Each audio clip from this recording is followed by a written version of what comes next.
Astaghfirullah. Surah Al-Imran ayat 123 sampai 125. Allah Subhanahu wa taala berfirman, A'udzu billahi minasyaitonir rajim. Bismillahirrahmanirrahim. Wa laqad nasarakumullahu fi Badrin wa antum adillah. Fattaqullaha la'allakum tashkurun. Ittaqulu lil mu'minina alan yakfiyakum an yumiddakum rabbukum bi 3,000 minal malaikati munzalin. Bala in tasbiru wa tattaqu wa ya'tukum min fawrihim hadha yumdidkum rabbukum bi 5,000 minal malaikati musawwimin. Dan sungguh Allah Subhanahu wa ta'ala telah menolong kamu dalam perang Badar, padahal kamu dalam keadaan lemah. Karena itulah bertakwalah kepada Allah agar kamu menjadi hamba yang bersyukur. Ingatlah ketika engkau wahai Muhammad mengatakan kepada orang-orang yang beriman, apakah tidak cukup bagi kamu bahwa Allah membantu kamu dengan 3.000 malaikat yang diturunkan dari langit? Ya, cukup jika kamu bersabar dan bertakwa kepada mereka. Jika kamu bersabar dan bertakwa ketika mereka datang menyerang kamu secara tiba-tiba, niscaya Allah Subhanahu wa ta'ala akan menolongmu dengan 5.000 malaikat yang memakai tanda di kepala mereka. Ma'asyiral muslimin yang dimuliakan Allah Subhanahu wa ta'ala, ayat ini menjelaskan tentang kisah perang yang sangat besar dalam Islam, sehingga diceritakan bukan hanya dalam surah Al-Imran saja, tetapi banyak surat menjelaskan tentang perang besar itu. Sampai Allah Subhanahu wa taala mengatakan, "Idza jaa nasrullahi wal fath." Apabila datang pertolongan Allah dan pembebasan kota Mekah. Karena memang perang Badar ini, ikhwan, perang perdana yang dilakukan Rasul dan kaum muslimin. Bahkan perang ini disebut Yaumal Furqah, perang pembeda antara hak dan yang batil. Sampai-sampai Nabi sallallahu alaihi wasallam di malam hari sebelum esok harinya berperang, manusiawi Rasul sallallahu alaihi wasallam bukan malaikat, mengalami ketakutan, sehingga Nabi sallallahu alaihi wasallam berdoa istighatsah. Istighatsah ini bukan doa biasa, tapi doa di tengah-tengah kegentingan itu disebut istighatsah. Sampai Nabi sallallahu alaihi wasallam dalam istighatsahnya mengatakan, Allahumma intahlik hadhil isabah falan tu'bad abada. Ya Allah, kalau kau hancurkan kelompok yang kecil ini, maka engkau tidak akan disembah lagi di permukaan bumi. Sehingga ketika Nabi SAW berdoa, ridaknya terbang, selendangnya terbang, kemudian diambilkan oleh Abu Bakar, kemudian diletakkan lagi di pundak Rasul, dan Abu Bakar menenangkan Rasul dan mengatakan, hasbuka ya Rasulullah, cukup wahai Rasul, Allah sudah mendengar doa. Maka keyakinan Abu Bakar Siddiq radhiyallahu anhu memantapkan Nabi sallallahu alaihi wasallam, sehingga Rasul memberikan ketenangan dalam hatinya. Apalagi di malam itu betul-betul Allah Subhanahu wa taala kirimkan kepada Rasul 1.000 malaikat. Dari situlah Rasul mengatakan kepada Abu Bakar, absyir ya Abu Bakrin, berbahagialah wahai Abu Bakar, Allah telah mengirimkan 1.000 malaikat kepada kita. Walaupun ketika saat peperangan ditambah lagi 3.000, kemudian digenapkan menjadi 5.000, bahkan dipimpin oleh Jibril, sehingga dikatakan oleh pasukan Jibril ini ketika mempersilahkan Jibril maju, haizub kaidu, menunjukkan bahwa Jibril ada di tengah-tengah peperangan. Anda bisa bayangkan, kalau yang berperang itu malaikat, bahkan Jibril yang memimpin perang, siapa yang akan menang dalam perang itu? Tidak akan mampu mengalahkan malaikat. Satu malaikat saja bisa mengalahkan manusia dan seluruh jin. Malaikat apa? Malaikat maut. Kalah semua. Apalagi 5.000 malaikat kan itu. Tetapi yang ingin saya kisahkan, ikhwan, adalah perkataan di awal Allah mengatakan, laqad nasarakumullahu bi Badrin wa antum adillah.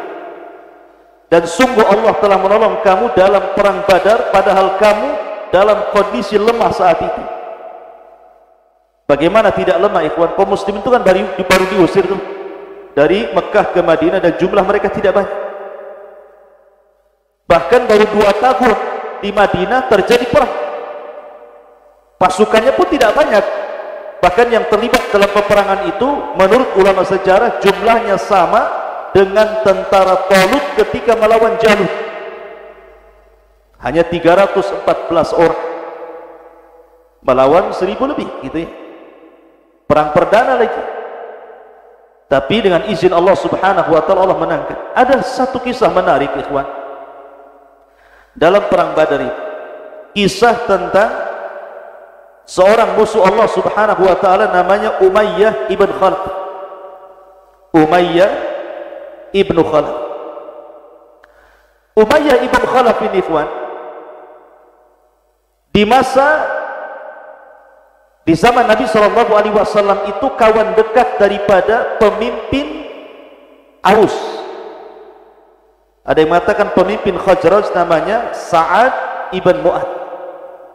Dan Sa'ad bin Mu'ad ini sampai-sampai saat meninggalnya arsy Allah itu bergoncang. Ya, karena jasa Sa'ad dalam Islam luar biasa. Dengan masuk Islamnya Sa'ad bin Mu'ad, satu kabilah masuk Islam yang kemudian belakangan disebut Ansar. Makanya wajar meninggalnya Sa'ad ini bergegar arsy Allah subhanahu wa ta'ala. Lah Sa'ad ini berkawan dengan musuh Rasul namanya Umayyah bin Khalaf, kawan dekat, kawan dagang. Jadi kalau Umayyah bin Khalaf pulang dari Syam untuk berdagang, kan harus melewati jalur Madinah. Biasanya kalau lewat jalur Madinah dia singgah di rumah Sa'ad ibn Mu'ad. Begitu juga sebaliknya gitu. Sa'ad bin Mu'ad pun kalau ke Mekah umroh atau apa gitu, ada urusan bisnis, maka biasanya singgah di rumah Umayyah ibn Khalaf. Jadi suatu ketika Sa'ad ibn Mu'ad ini ingin umroh. Berangkatlah Sa'ad ibn Mu'ad dari Madinah ke Mekah, kemudian singgah di rumah Umayyah ibn Khalaf. Saat sudah masuk Islam, Umayyah masih musyrik, bahkan musuh Rasul. Tapi karena pertemanan yang baik, maka Umayyah pun tidak mengganggu Sa'ad. Bahkan Sa'ad meminta kepada Umayyah, wahai Umayyah, saya ini ingin tawaf, tolong temani diriku di saat manusia tidak sedang tawaf. Akhirnya kemudian berangkatlah Umayyah dengan Sa'ad ini di saat manusia tidak tawaf, dia saja berdua tawaf. Allah takdirkan dalam tawaf itu berjumpa dengan Fir'aun Yaumaddin. Siapa Fir'aun Yaumaddin? Abu Jahal, Ahmad ibn Hisham. Sedang tawaf itu rupanya Abu Jahal ada di situ. Abu Jahal ini kan tidak kenal Sa'ad ibn Mu'ad, padahal dia pemimpin Aus, salah satu pemimpin daripada Ansar.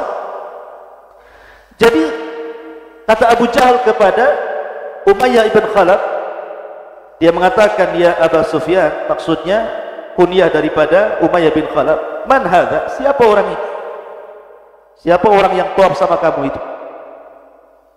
Kemudian Umayyah memperkenalkan siapa temannya, dia adalah Sa'ad ibn Mu'ad. Ya Aba Jahli, dia adalah Rasul Aus, pemimpinnya orang-orang Aus. Kemudian Sa'ad pun mengatakan, ya, saya adalah Sa'ad ibn Mu'ad. Marah Abu Jahal, selama ini hanya kenal nama, tidak kenal orang.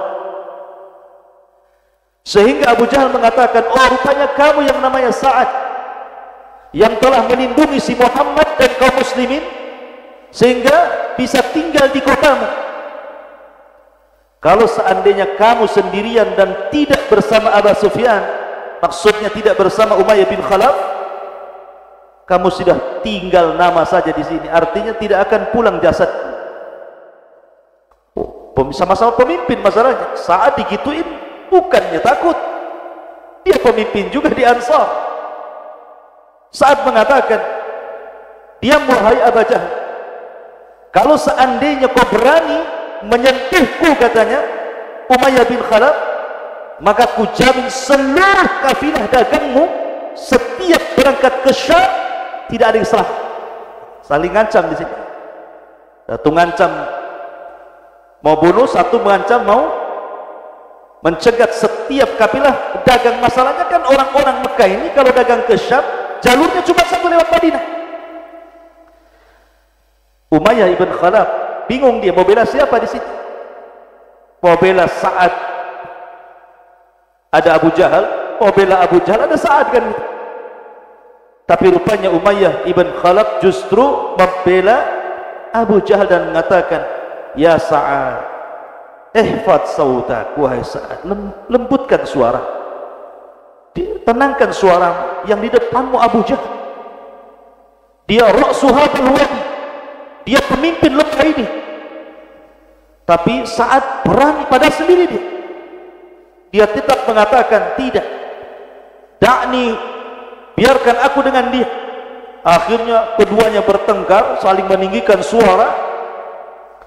Safwan ataupun Umayyah, Abu Sufyan, Umayyah bin Khalaf akhirnya tetap membela Abu Jahal, sampai akhirnya saat ini marah kepada Umayyah bin Khalaf karena dia bela Abu Jahal dan mengatakan, "Ya Umayyah, za'ama anna Muhammadan annahu qatiluka." Ingat wahai Umayyah, aku pernah mendengar Rasul sallallahu alaihi wasallam dia akan membunuh. Ketika mendengar kata-kata itu, kagetlah Umayyah. "Betul dia akan membunuhku?" Kata Sa'diyah, "Aku pernah mendengar ucapan itu." Kemudian kata Umayyah, "Di mana dia akan membunuhku? Di dalam Mekah atau di luar Mekah?" Kata Sa'ad, "Di luar Mekah." Tapi tidak ditunjukkan di mana tempat. Subhanallah ikhwan, walaupun Umayyah bin Khalaf ini kafir musyrik, tapi dia sangat meyakini doa Nabi SAW. Ucapan Rasul itu tidak dusta, karena Rasul tidak dikenal manusia pendusta. Sehingga ucapan saat ini terngiang-ngiang di kepalanya.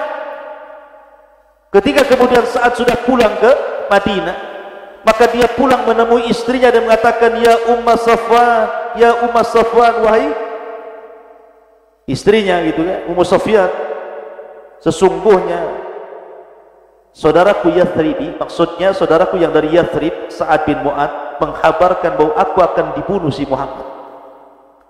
Istrinya juga kaget gitu kan, "Engkau akan dibunuh si Muhammad di mana?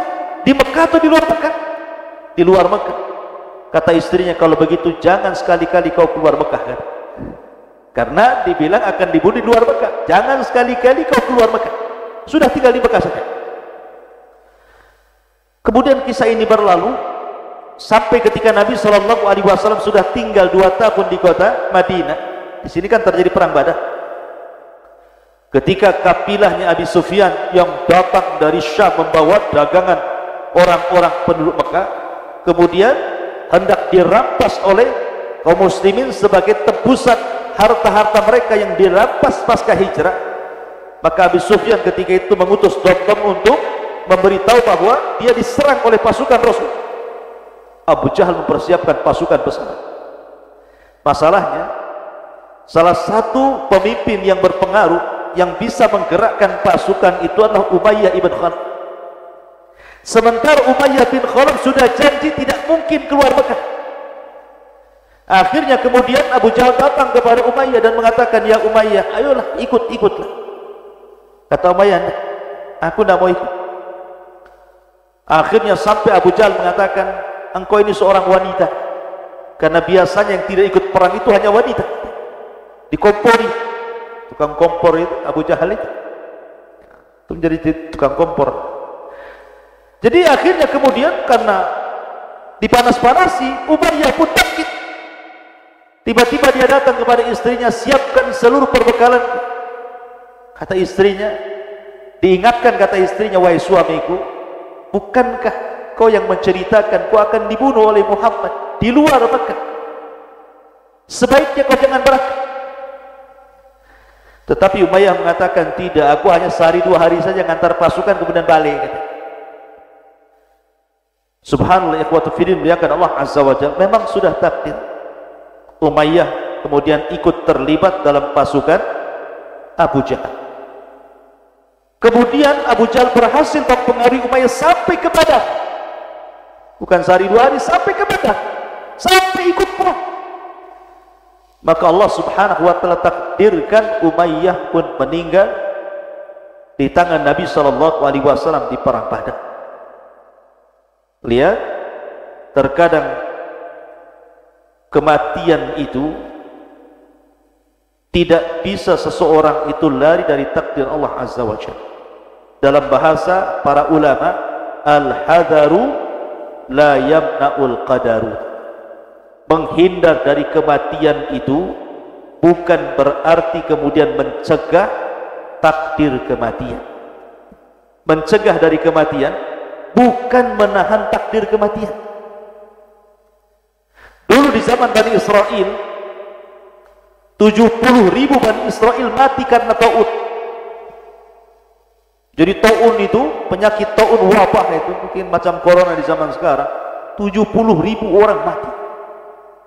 Sampai Allah gambarkan kematiannya, wa hum ulufun hadarul maut. Saking banyaknya, bukan alaf, uluf lagi, ribuan orang mati. Lah orang-orang yang hidup itu akhirnya mereka keluar dari daerah ta'un itu. Maksudnya dengan tidak bercampur dengan orang yang terkena wabah ta'un kemudian keluar, mereka akan terhindar dari kematian. Akhirnya mereka pun berjalan dari tempat mereka ke lembah-lembah. Rupanya sampainya mereka di lembah, malaikat maut sudah menunggu mereka. Tidak mati karena ta'un, mati karena takdir Allah Azza wa Jalla. Makanya di zaman Nabi Sulaiman alaihi salatu wassalam, ada Sulaiman itu kan sedang duduk sama menterinya, sedang ngobrol enak-enak gitu ya. Tiba-tiba kemudian diketuk pintunya. Pas dibuka rupanya ada orang yang sangat menyeramkan, matanya melotot menghadap ke menterinya Sulaiman itu.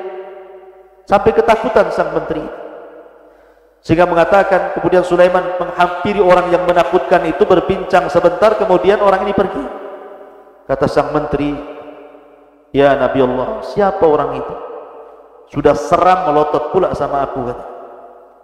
Kata Nabi Sulaiman, dia adalah malakul maut, hendak mencabut nyawa seseorang. Ketakutanlah orang itu. Kisah ini disebutkan di dalam tafsir Jalalain. Kenapa?